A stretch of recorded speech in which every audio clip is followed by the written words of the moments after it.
name is Moe Shaik. I am the Group Executive of the International Division of the DBSA, and I am the CEO of a newly formed bank called the Development Bank International. The first is that there is an infrastructure gap in Africa, there is a resource gap in Africa, and there is an operational capacity gap in Africa.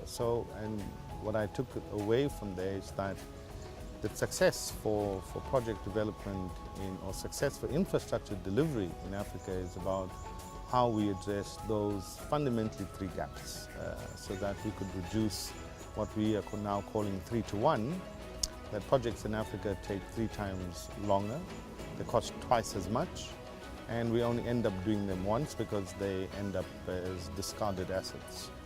We are focusing on what we call hardcore infrastructure deficits, which is namely the infrastructure needs in the energy sector, in the transport sector, and in bulk water. And we are bringing all of our expertise to bear on that sector in regard to providing loans, essentially loans and other expertise to African governments and African utilities about addressing their deficiencies in these areas.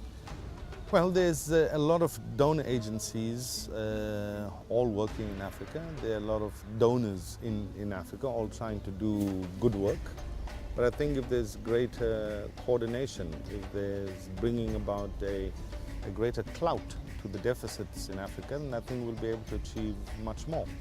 At the moment, I think we're all just competing with one another, and I think the time for cooperation and coordination has arrived rather than competition. First thing, I think we need to address the institutional capacity deficits that we have in governments and in our sectors in our economy. We need to make our economies more robust by having greater predictability. We need to have, in a sense, greater policy clarity amongst governments, and we need to integrate those policies in regions. And we need to integrate our regions so that our economies grow. I'm very optimistic about the continent. I think it is true that Africa is one of amongst the fastest growing regions of the world. Knowing that we are making a difference, and I think that is something in the development work that you can feel and see that you are making a difference, and that motivates us to continue. It's not easy, but it's hard, but it is rewarding.